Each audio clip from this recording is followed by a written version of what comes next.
ഹേ friends, ഇന്ന് ഞങ്ങളൊരു birthday ഫംഗ്ഷന് പോവാണ് കേട്ടോ. ലഞ്ചൊന്നും കഴിക്കാതെ ഇറങ്ങിയതുകൊണ്ട് പോകുന്ന വഴിക്ക് അവിൽ മിൽക്കൊക്കെ വാങ്ങി കഴിച്ചു ഞങ്ങൾ. അത് കഴിഞ്ഞപ്പോഴേക്കും മാളൂട്ടി ഉറക്കായിട്ടോ. നമുക്ക് കുറച്ച് ദൂരം ട്രാവൽ ചെയ്യാനുണ്ട്, അതുകൊണ്ട് അവൾ ഉറങ്ങാന്ന് പറഞ്ഞു ഉറങ്ങി. ഞാൻ നോക്കുമ്പോൾ അവൾക്ക് എടുക്കാൻ പറ്റുന്ന അത്രയും ടോയ്സിനെയും കൂടെ എടുത്തിട്ടുണ്ടായിരുന്നു കേട്ടോ. അങ്ങനെ മാളൂട്ടി ഉറങ്ങി, ഞങ്ങൾ പാട്ടൊക്കെ വെച്ച് അങ്ങനെ പോവാണ്. ഇതാണ് നമ്മളെ ബർത്ത്ഡേ ബോയ് ഗൈസ്. ഞങ്ങൾ അങ്ങനെ അടൂരാണ് എത്തിയിട്ടുള്ളത്. നമ്മൾ അനുരാജേട്ടന്റെയും പാറുവിന്റെയും മോനായ ഋത്തിക്കുന്റെ ബർത്ത്ഡേ ആണ്. നിസി ഷമീമിക്കൊക്കെ നേരത്തെ എത്തിയിട്ടുണ്ടായിരുന്നു, അവിടെ അടുത്തായതുകൊണ്ട് എല്ലാവരെയും കണ്ടിട്ട് കുറെ ആയിട്ടുണ്ടായിരുന്നു ഗൈസ്. അതുകൊണ്ട് തന്നെ ഇന്ന് ബർത്ത്ഡേ ഫംഗ്ഷന് പോയതുകൊണ്ട് അവരൊക്കെ ഒന്നുകൂടെ കാണാൻ പറ്റും. നോക്കുമ്പോൾ അനുരാജേട്ടന്റെ മുബിക്കാക്കി ഒരേ കളർ ഷർട്ട്. അങ്ങനെ കുറെ നേരം അന്വേഷിച്ച് നടന്നിട്ടാണ് ബർത്ത്ഡേ ബോയിനെ കണ്ടു. മുബിക്കാക്ക് പോയി സംസാരിക്കാൻ നോക്കുമ്പോൾ വലിയ മൈൻഡില്ലല്ലോ എന്നൊക്കെ കരുതിയിരിക്കുന്നു. പക്ഷെ അവൻ ബലൂണും ഗിഫ്റ്റൊക്കെ അമ്മേനെ ഏൽപ്പിക്കാൻ വെയിറ്റ് ചെയ്യാൻ. മുബിനോട് സംസാരിക്കാനല്ല ഇത് കണ്ടില്ല, ഇതുപോലെ ഇടിക്കാൻ. അപ്പൊ മുബി എഴുതി മീശ പിരിച്ചിട്ട് പേടിപ്പിക്കുന്നു. പണ്ട് അവൻ അത് പേടിയായിരുന്നേ, പക്ഷെ ഇപ്പൊ ആ പേടിയൊക്കെ മാറി തോന്നുന്നു. മീശ പിരിച്ചപ്പോൾ മീശയിലിട്ട് കുത്തു കൊടുത്തു.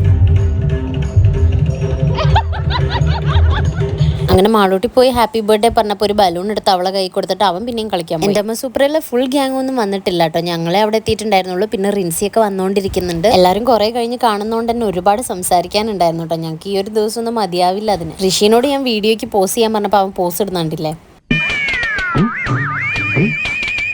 പിന്നെ നിങ്ങളെല്ലാവരും ചത്തപ്പച്ച മൂവി കണ്ടില്ലേ? അതിലെ ലിറ്റിലാണ് കേട്ടോ ഈ നിൽക്കുന്നത്. ചത്തപ്പച്ച മൂവിയിലെ ലിറ്റിലിന്റെ ക്യാരക്ടർ നിങ്ങൾക്ക് എത്ര ഇഷ്ടമായി എന്നുള്ളത് നിങ്ങൾ കമന്റ് ചെയ്യട്ടോ. അങ്ങനെ കുറച്ചു നേരം കഴിഞ്ഞപ്പോഴേക്കും റിൻസിയൊക്കെ വന്നിട്ടുണ്ടായിരുന്നു. അങ്ങനെ കുട്ടികളെല്ലാവരും കൂടെ അവിടെ ഇരിക്കുന്നുണ്ട് സെറ്റ് ആയിട്ട്. കുറച്ചു നേരം കഴിഞ്ഞപ്പോഴേക്കും പിന്നെ ഞങ്ങൾ എല്ലാവരും ഫുഡ് കഴിക്കാനിരുന്നപ്പോഴേക്കും ഒരാളുടെ കൈവേദനയൊക്കെ മാറി തോന്നുന്നു. അങ്ങനെ കേക്ക് കട്ട് ചെയ്യാനുള്ള സമയമായി. കുട്ടികളൊക്കെ ഓടി സ്റ്റേജിൽ കയറിയിട്ടുണ്ടായിരുന്നു. അവിടെ വന്നിട്ടുണ്ടായിരുന്ന കുട്ടീസിനൊക്കെ പാറു ഗിഫ്റ്റും കൊടുത്ത്. പിന്നെ മാളു ആണെങ്കിൽ അതിലായിരുന്നു കുറെ നേരം. അവർക്ക് മാച്ച് ചെയ്തിട്ടുള്ള ടോയ് കിട്ടി എന്നൊക്കെ പറഞ്ഞ് സന്തോഷം കൊണ്ട് തുള്ളിച്ചാടുന്നുണ്ടായിരുന്നു. അങ്ങനെ കേക്ക് കട്ടിങ് കഴിഞ്ഞ് ഇനി കുറെ കലാപരിപാടികളൊക്കെ ഉണ്ട്, അതൊക്കെ കാണാൻ ഞങ്ങൾ സെറ്റ് ആയിരിക്കുകയാണ്. ഫസ്റ്റ് തന്നെ നമ്മൾ ഋഷിക്കുട്ടന്റെയും ടീമിന്റെയും ഡാൻസ് ഉണ്ടായിരുന്നു. അപ്പോൾ അതിന്റെ സ്റ്റാർട്ടിങ്ങിൽ നമ്മൾ സച്ചു റിച്ചും കൂടെ അവരുടെ കുറെ അഭ്യാസങ്ങളൊക്കെ കാണിക്കുന്നുണ്ടായിരുന്നു.